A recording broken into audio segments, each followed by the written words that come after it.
Egaa akkuma beekamu jijjiirraa maallaqaa karaa Itoophiyaak.com yookaan gabaa gurraachaa yookaan awwaalaa isa jedhamu biyyoota 20 qabadheen dhufee jira jechuudha. Hordoftoota kabajamtoota maamiloota koo guyyaa irraa akkasumas karaa baankiitiin illee qabadheen jira jechuudha. Baankii daldala Itoophiyaa yookaan Nigdi baankii yookaan Komershaal baankii isa jedhamu sanaanis biyyoota 7 qabadheen dhufee jira jechuudha. Hordoftoota kabajamtoota maamiloota koo nagaa waaqayyoo isin daganne nagaan waaqayyoo manaa fi kallattii jirtanitti isiniif haa ta'u.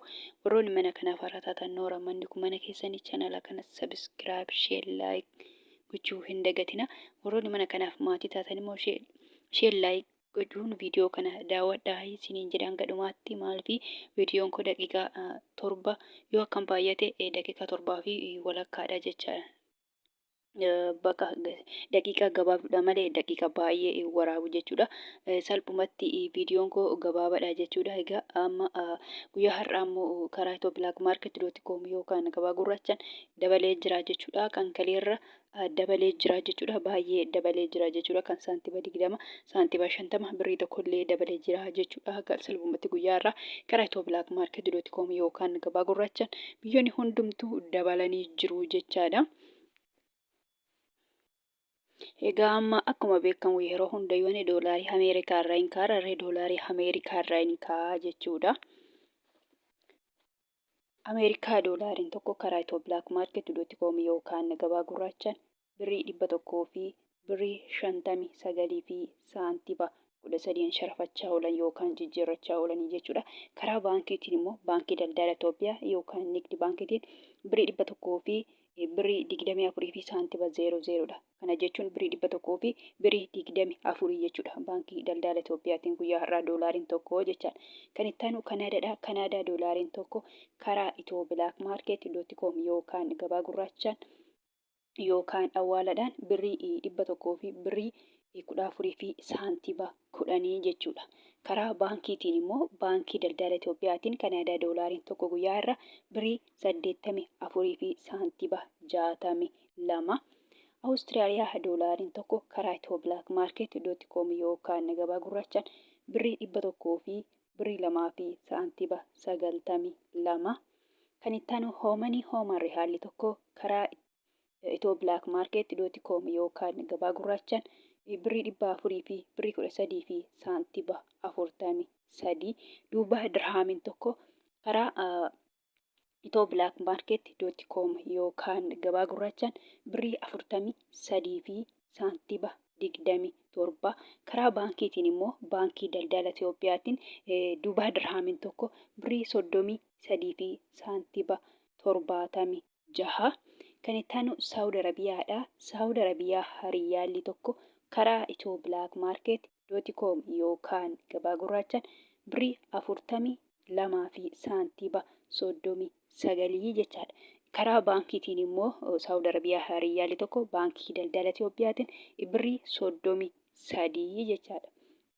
Kan itti aanu Kuweet dinaarri karaa Itoophiyaak.com yookaan gabaa gurraachaan birrii 500 fi birrii 18 fi saantiba 22 jechaadha. Karaa baankiitiin immoo baankii daldala Itoophiyaa yookaan Nigdi baankiitiin immoo Kuweet dinaarri tokko birrii 300 fi birrii 94 fi saantiba 88 jechaadha. Karaa baankiitiin baankii daldala Itoophiyaatiin jechaadha. Kan itti aanu Baareen dinaarri karaa Itoophiyaak.com yookaan gabaa gurraachaan birrii 400 fi birrii 22 fi saantiba 16. Chaayinaa Yuwaaniin tokko karaa Itoophiyaak.com yookaan gabaa gurraachaan birrii 21 fi saantiba 96. Joordaan dinaarri tokko karaa Itoophiyaak.com yookaan gabaa gurraachaan birrii 200 fi birrii 24 fi saantiba 50. Iswiis firaankiin tokko karaa Itoophiyaak.com yookaan gabaa gurraachaan birrii 100 fi birrii 91 fi saantiba 17.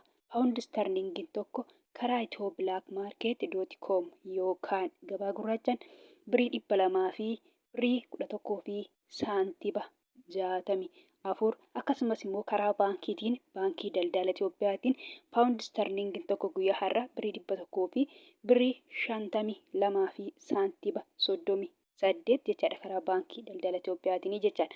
Kan itti aanu yuuroodha. Yuuroon tokko karaa Itoo Black Market .com yookaan gabaa gurraachaan birrii 100 fi birrii 78 fi saantiba 95. Yuuroon tokko akkasumas karaa baankiitiin baankii daldala Itoophiyaatiin birrii 100 fi birrii 28 fi saantiba 33 jechaadha karaa baankiitiin jechaadha. Kan itti aanu koronnaadha. Koronnaan tokko karaa Itoo Black Market .com yookaan gabaa gurraachaan birrii 16 fi saantiba 37. Turkii liireen tokko karaa Itoo Black Market .com yookaan gabaa gurraachaan birrii 4 fi saantiba 10. Egyptian paawundiin tokko karaa Itoo Black Market .com yookaan gabaa gurraachaan birrii 3 fi saantiba 14. Yemen riyaalli tokko karaa Itoo Black Market .com yookaan gabaa gurraachaan 0 saantiba 64. Kan itti aanu Israa'el shekeleen tokko karaa Itoo Black Market .com yookaan gabaa gurraachaan birrii 44 fi saantiba 90. Paakistaan ruupeen tokko karaa Itoo Black Market .com yookaan gabaa gurraachaan 0 saantiba 56. Indiyaa ruupeen tokko karaa Itoo Black Market .com yookaan gabaa gurraachaan birrii 1 fi saantiba 86 sharafachaa oola yookaan jijjiirrachaa oolanii jiru jechuudha. Kun karaa baankii fi akkasumas karaa Itoo Black Market .com yookaan awwaalaadhaan guyyaa har'aa kana fakkaataa jechuudha. Guyyaa har'aa immoo karaa Itoo Black Market .com yookaan gabaa gurraachaan dabalee jira jechuudha. Baay'ee dabalee jira jechuudha. Kan biraa immoo kanan jechuu barbaadu warroonni Joordaanii fi Beerut keessatti warroonni mana madabii jirtan birrii biyya sanaa miti isin kan fudhattanii jechuudha. Fakkeenyaaf birriin biyya Joordaan diinaara jedhama jechuudha. Keessattumaa warroonni mana madabii jirtan diinaara miti jechaadha kan fudhattan doolaara fudhattu jechaadha. Akkasumas Beerut yookaan Limneen fakkeenyaaf birriin biyya sanaa paawundii jedhama. Paawundiin Beerut yookaan Limneen baay'ee xiqqoodha jechuudha. Akka birrii Paakistaan akka birrii Yemen birrii tokkitti biyya sanaa birrii Itoophiyaa tokko hin ta'u jechuudha. Birrii isaanii birrii Itoophiyaatii gadi jechuudha. Kanaafuu isinillee warroonni mana madabii jirtan keessattuu doolaarii fudhattu jechuudha. Doolaariin immoo baay'eetu jira jechuudha. Ani fakkeenyaaf doolaarota 3 maqaa jira. Ameerikaa doolaarii jedhee, Kanaadaa doolaarii jedhee, Awustiraaliyaa doolaarii jedhee jira jechuudha. Doolaariin biyyoonni garaagaraa maqaa doolaariidha kan waammatan biyyoota baay'eedha jechuudha. Maqaa biyyoota 3 maqaa dha'e malee isa keessa garuu isin kan fudhatanii jechuudha. Keessattuu warroonni Joordaan fi Beerut jirtan Ameerikaa doolaarii fudhattu malee birrii biyya sanaa miti jechuudha. Warroonni Beerut jirtan paawundii miti. Akkasumas warroonni immoo Joordaan jirtan diinaara miti jechaadha. Keessattuu warroonni mana madabii jirtan kan fudhattan doolaarii fudhattu. Doolaarii keessa immoo doolaarii Ameerikaa ta'a jechuudha. Fakkeenyaaf guyyaa har'aa Ameerikaa doolaariin tokko karaa Itoo Black Market .com yookaan gabaa gurraachaan birrii 100 fi birrii 59 fi saantiba 13 jechaadha. Kanaan irra eeggattu yookaan saabbattu malee birrii biyya sanaa miti jechuudha. Salphumatti warroonni Joordaaniif Beerut jirtan Ameerikaa doolaariitiin saabbattu yookaan irra eeggattu jechaadha. Egaa viidiyoon har'aa kana fakkaata. Viidiyoo birootiin hanga deebinutti nagaa ta'a.